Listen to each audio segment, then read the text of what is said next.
Hi, everyone, and welcome back to our homeroom and happy holiday break.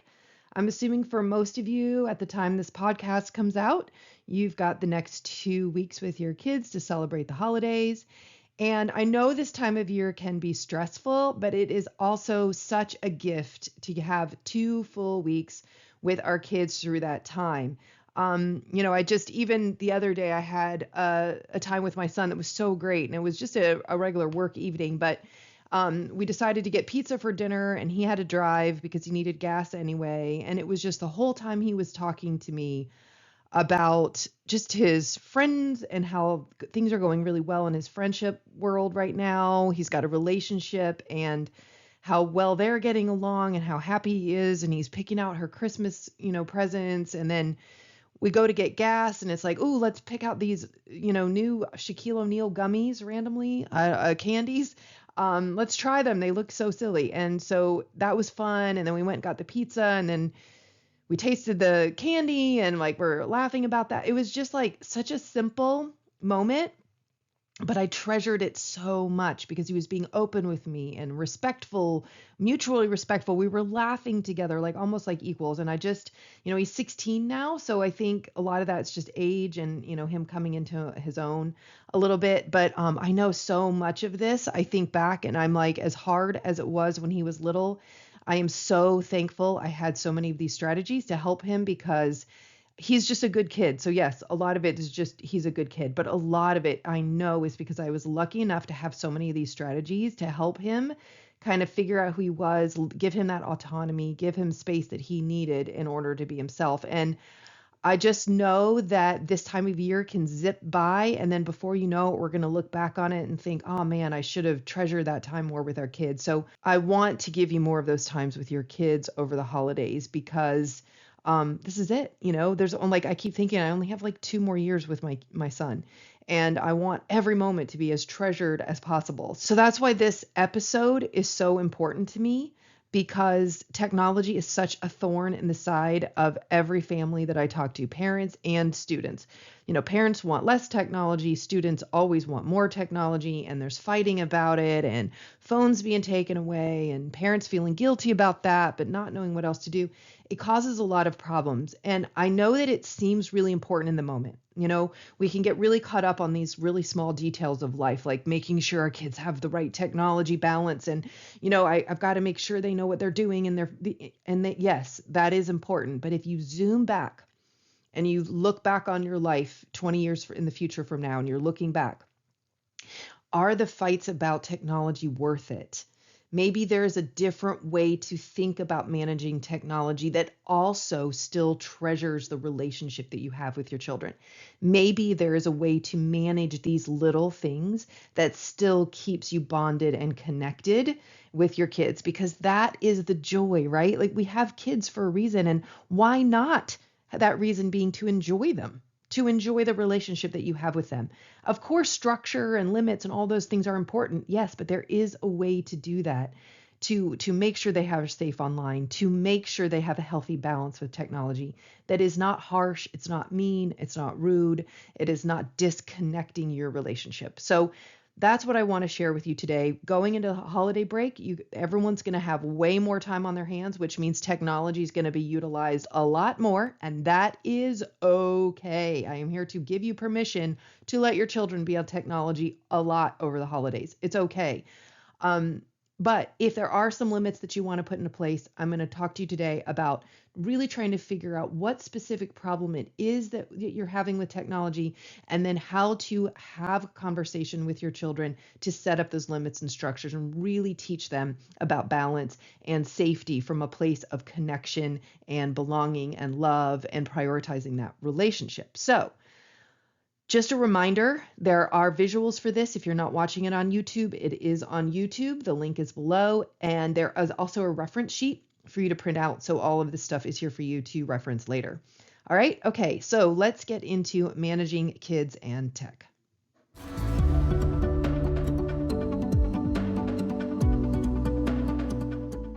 Okay, so managing kids and tech does seem like it can be tricky, but I promise you there is a way to do it that you're not fighting. there is a way to do it that you're still keeping that relationship with your kid respectful and trusting and enjoying, and you're enjoying it and you feel bonded. I promise there is a way to do it. My son was probably very much like a lot of the sons that are 16 and 3 years old. YouTube was the obsession. Then it became Minecraft for a long time, and then Fortnite, and then a variety of other technological things, right? Technology has been a battle in our family, but we've never fought about it. We've always been able to figure it out a way without it turning into a fight or a battle or disrespect from either of us. So my goal was always to teach balance, time management of technology, and being safe online. So again, luckily I had these tools and techniques of how to manage children from being a teacher that I was able to apply to my son. And those are what I want to share with you today. Just my best ways of how I've managed tech over the years that have really worked for me and obviously for my son, because he does have a balanced use of technology now. So let me share those with you. The first thing I learned, and this goes with all situations, not just technology, is the mindset going into managing misbehavior. So my mindset always is to aim for connection. Remember, anytime there is a behavior issue, it is always an unmet need. When it comes to technology, chances are it is a boundary. They need a boundary. They need a consistently followed through, respectful boundary to help them learn how to manage technology. They are not the problem. They are not your adversary. So if you can look at it, change your mindset in a connection mindset, because when they feel that they're accepted by you, they feel connected to you, and then you lay down a boundary. It's a much softer land, and it's much more successful to hold that boundary when it comes from that place. So you're going to aim for connection first, always aiming for connection first. And again, here's 4 reasons why. One, it's going to create a team. So if you're on the same team as your child, then there's no need for rebellion. Who are they going to rebel against? Right? If you're on the same page with them, they don't have anybody to rebel against. So it cuts down on rebellion. If they're included in the decision making because you're doing this together, you're not adversaries, you're working together to figure this out. If they're involved in that decision making about technology, they are much more likely to follow it. They're much more motivated to follow rules that they're involved in creating, right? So you're going to get much less resistance to those boundaries. If you're aiming for connection, they're going to feel respected. They're going to feel valued through this decision making. Oh, wow, they're getting my opinion on this. They're going to feel really as a valued part of the family. So then you're going to have less lying, less manipulation, less resentment towards you, right? They're going to feel included, and that is going to make it so much easier as well. And then the most important thing is, because you're prioritizing connection and that relationship, it is going to create a nice, safe place for them to come when there is a safety issue online. And that is really our goal, right? We want to be the ones that they feel comfortable coming to when there is a problem. So when we aim for connection first, that's always the result. It just makes it so much easier all the way around. So how do we best go about tackling tech issues from this perspective of maintaining connection? So it's a simple thing to think about. It is literally just a problem that needs a solution. It doesn't need to be a fight. It is a problem has emerged, and there seems to be a problem, that this is not working. We are not on the same page about technology. How can we solve it? So you're going to use curiosity to come up with the actual problem, what the true problem with technology is. And then you're going to use conversation to find solutions and then, try to impart some limits and boundaries there. So you're going to use curiosity and conversation. So first, let's talk about curiosity. Curiosity really helps us get to the root of the real issue. Sometimes you haven't stopped and really thought, why is there a tech issue? Why are we fighting about technology? What are we on the different pages about here? What's causing the actual problem? So technology itself is not necessarily the problem. So then what is the problem? So first, you're going to get curious with yourself, and then you're going to get curious with your child. So when you're curious with yourself, you're going to ask yourself, why is tech an issue for me? Why is this a problem that I'm fighting? There are 3 reasons it could be besides an actual legitimate reason. So one reason could be because it's a societal, quote, should that you are trying to uphold. Somewhere along the way, someone has told you this is your kid should only be on tech this much time. Or you're worried what someone else is going to think about you if they find out your kid has been on technology all day. We have this worry about what other people are thinking is happening in our own families. Somebody along the way gave you some kind of rule and you feel like you need to uphold it. It may not be one that works for your family, and that's okay. So sometimes we're holding on to technology because of some should along the way, but it's not really a good reason to hold on to that rule. It could be, second reason, because of fear, anxiety, and control. If it is an app that you are uncomfortable with because you don't know anything about it, or somebody's friend told you some story about something terrible about this app, or you read an article written by somebody who says this app, whatever it could be, when we are fearful of something or we don't understand something, many times that means we try to control it.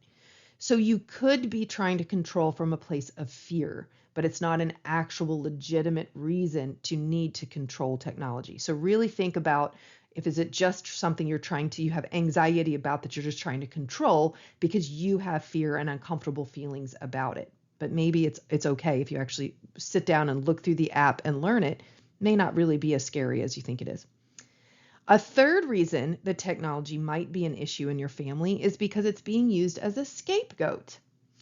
Many times there's other relationship issues that are causing the problem, but technology is such an easy thing to blame for all of these other things. So it might not actually be the technology that is the issue. Maybe it's disrespect. Maybe you're getting disrespect from your child, and that has nothing to do with technology, but it's so easy to blame technology and then take that technology away when that's actually not the problem.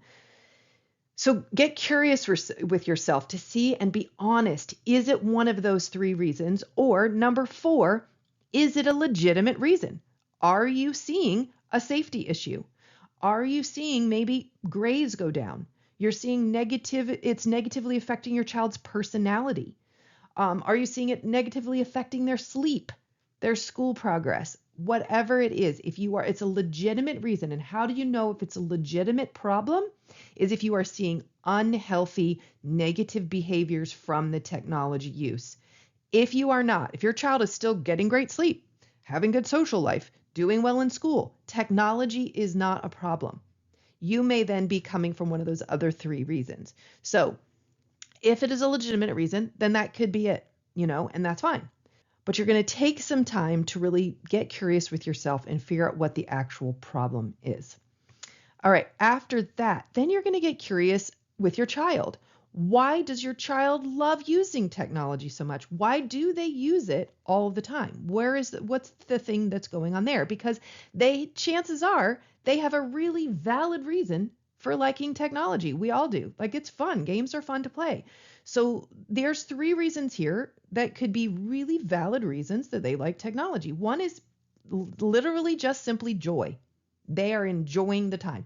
They're playing art games on there. They're they're playing different games. They're watching videos and learning things. So many of the kids I see, they're actually doing some really cool things on their video games or on their apps. They're watching videos and learning things.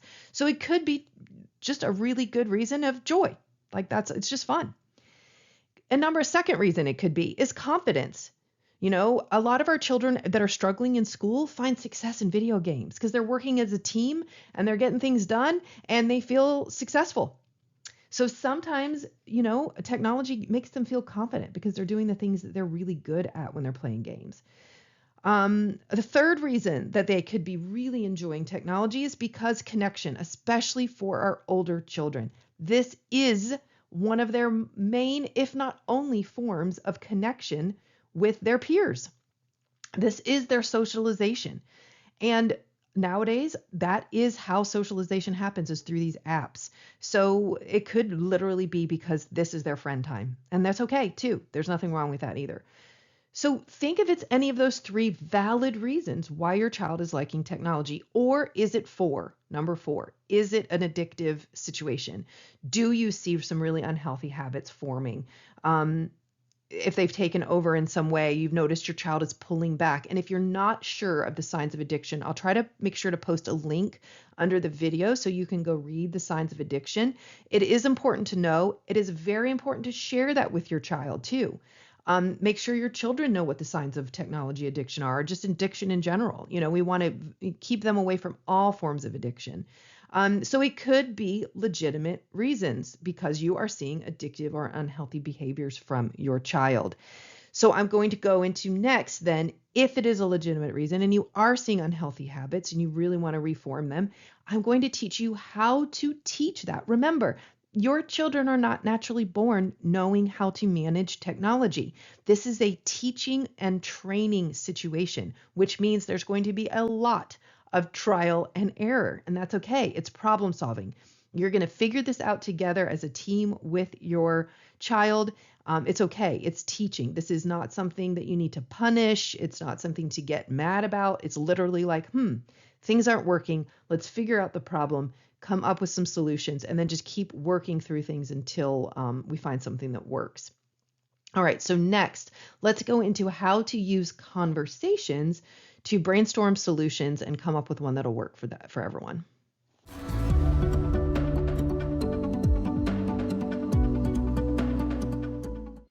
Okay, so having conversations with our children is one of the simplest and most effective ways to set up limits and structures and routines and boundaries with our kids.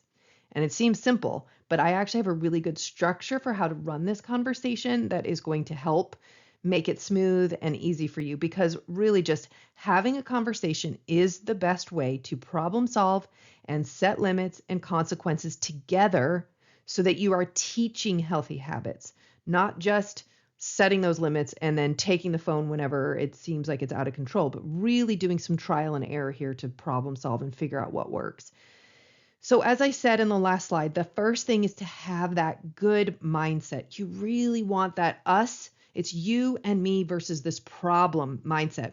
And when you can have that, it just creates such a great bond with your child. That's where that juicy, trusting, connected relationship comes in, because you're both on the same page here. So you're like, you know what, let's figure this out. I don't want to fight with you, and I know you don't want to fight with me. Let's figure this out together, So really having that good us versus the problem mindset is so important. Remember, the more you involve them in this conversation, the more you're connected during this, the less you're going to see in rebellion, the less resistance you're going to see, the less lying and manipulation that's going to come out. And the more you create that really, really safe relationship that your children feel comfortable coming to you when there is an actual safety issue online. So going into this conversation, make sure you've got an us versus the problem mindset. We're on the same team. Let's figure this out together. So another note, before you actually have the conversation with your child, if you have a partner, you want to make sure you are talking to this other adult about going in on the same page with them. You also have to be on the same page. If you and your partner have completely different ways of how to manage technology, you've really got to start there first. Listen to this podcast together and then come up with some rules that are actually really important to you so that you can figure it out with your child together. So you all have to be on the same page first before you try to reach out to your child. So that's super important. Another thing to keep in mind is the younger the child, the more you're going to need to offer limited choices. You're going to limit that conversation, and you and your partner can come up with a couple different things to offer them and then let them choose from those choices, rather than with your older children, like maybe say 10 and up or so. You should be able to have an open conversation with them where you're literally brainstorming from scratch with those kids. I used to do that all the time with my fourth graders, and they had no problem brainstorming solutions for a multitude of different problems we had in the classroom. So keep that in mind before you have a conversation with your child. Just, kind of go into it, have a little bit of a plan. You can even have some solutions in mind of what you think could solve the problem, but let them come up with stuff first. Let them offer some solutions first. You can help guide towards the ideas you have, but you don't want to offer those solutions because you want them to feel that they're offering some things, because that's where the magic really, really lies. Okay, once you are on the same page, you're going to go into this conversation with the goal of teaching balance and safety with technology.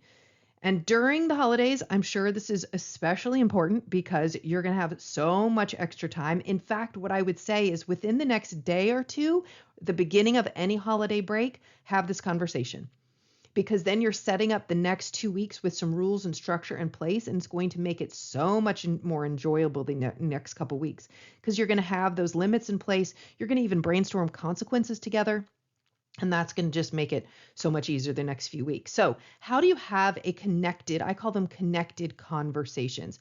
They're a conversation to give structure and boundaries, but you're coming at it from a place of love and connection, and we're going to figure this out together. Step 1, you are going to share your concerns. This is a great time to bring up what addiction is in technology. What does technology addiction look like? And you're going to talk about the behaviors you've seen that you're concerned about from a very factual place, not a judgmental place, like I'm really concerned.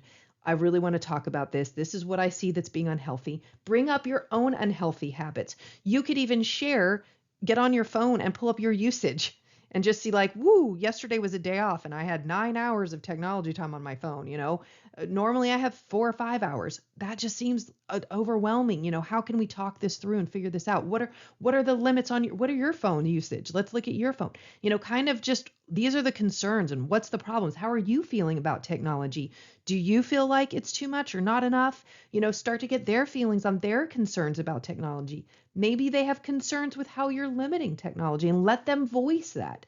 What are the concerns about technology? What do we not like? What is not working? We're fighting about it. That's a problem too.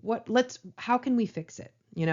So starting with those concerns, and then go into brainstorming limits together. Okay, so what will work? What seems fair? What feels right for you? Well, I don't know. I think that's too much. Just brainstorm some different limits. Some ideas on how to do that. I really strongly suggest staying away from like minute time limits, because it's really hard to monitor. Instead, you could chunk the day, like morning, middle of the day, end of the day. Here's our goal for morning. We want to not have this much, then you're going to take a break at this time. Maybe having some chunkings of the day, might help simplify that a little bit. Also, maybe instead of chunking by the time of the day, like beginning, middle, end of the day, but maybe chunking by activities. Like these are the things that have to be done in the morning, in the afternoon, and then in the evening. And then technology is going to fit around those activities that have to get done every day. Maybe brainstorming with your children some more chores that can really help out around the house during the break. We're going to fill those in. Then as long as you get these things done, then you can have, your technology throughout that. So brainstorm all kinds of limits together and come up with some ideas.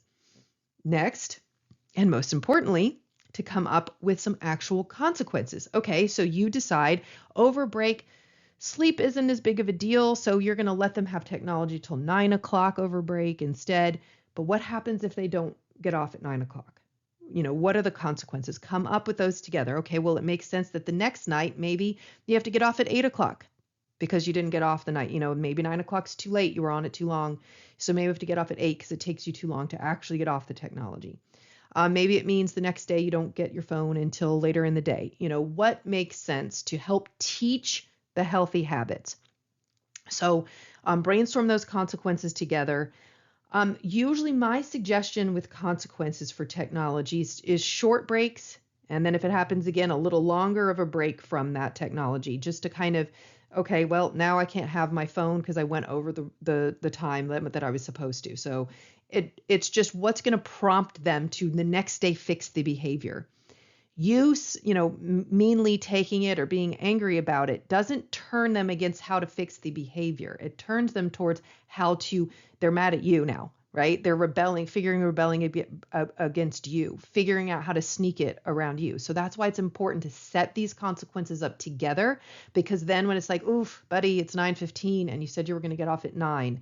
Remember, we decided that means the phone has to go away until tomorrow at noon. Or then we decided that means tomorrow you're going to have to get off at 8 since you weren't, on top of it tonight. That gives, you got to be off at 8 instead. When you have these consequences, it just really helps set that up so that everybody's on the same page. Everybody knows what it is. You don't feel bad enforcing the consequence because you came up with it together. So Make sure those consequences, though, they need to be revealed in advance, which is what this is. You're letting them know now. They need to be respectful. They need to be related. So it shouldn't be like, well, you stayed past 9:15 on your phone, so now you don't get to see your friend tomorrow.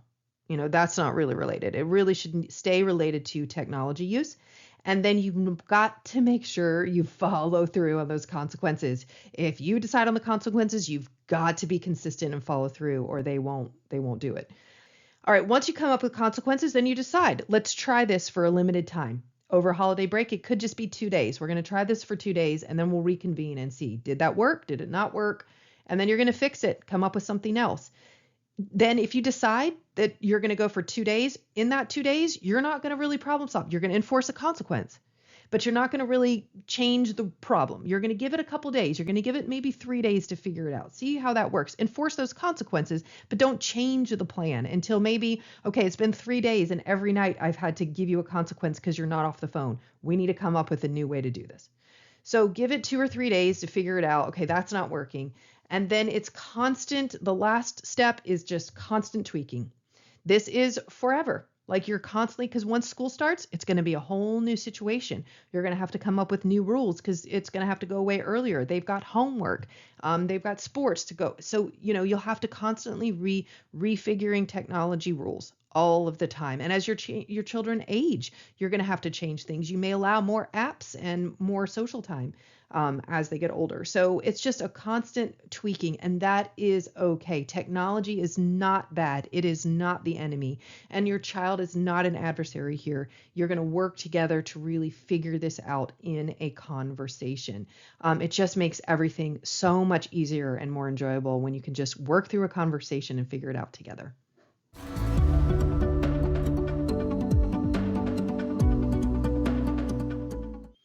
All right, homework for the week. This week it's just 2 questions just to get you really thinking and right in the right mindset before you handle technology. So number 1, before tackling those tech rules with your family, sit down, breathe, take a breath, and imagine the end goal that you want. Not just the technology end goal, not just the rules regarding technology that you want to have come out of this, but also the relationship feeling that you want with your child, that bond that you would like after having this discussion about technology. And then number 2, once you've thought about that and gotten to that mindset, when you are going to act, when you're going to go set limits and enforce the consequences, ask, is what I'm about to do going to build connection or break that connection with my child? And if what you are about to do is going to break the connection, do what you can to go back to number 1, breathe, get into a team mindset with your child before you act. That's really going to help make sure that whatever it is you are about to do is coming from that really good bonded place. It's going to help the boundary come off so much easier. They're going to follow through that boundary so much better when you're coming from this place of connection. Plus, it gives them that safe relationship so that they do have you to come to when there is a problem. So really thinking through coming from that mindset, it's really going to help, because remember, your relationship with your child is more important than anything else. It is what's going to provide them success down the future. It's what's going to make them thrive and find all their happiness and all the things in the future.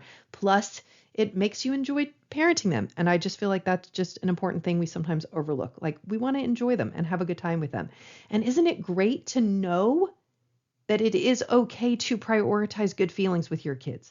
It's okay to prioritize that relationship. Yes, that should be number 1. And you don't have to be mean. You don't have to be strict. You don't have to be stern. You can actually be joyful and lighthearted while you're setting those limits and structures with your kids. It doesn't have to be harsh. It doesn't have to be disconnected. In fact, you don't want it to be, because that's going to make it harder for everyone. So remember, when you make that relationship with your children the number 1 priority, all of those other things fall into place. I promise you, I have seen it over and over and again with all of the students I've taught and with my son. The more I bring myself down and I get into a good connected situation with feeling with my child, the more it's so much easier to get what I need, get cooperation from my child, get cooperation from all my students. So getting in that right mindset was always the most integral thing. When I saw my students as valuable parts of the classroom, when I included them in the brainstorming, it always made everything else fall into place. It may take practice to have these conversations, practice to come from this new mindset, but I am telling you, I promise you, it is worth it.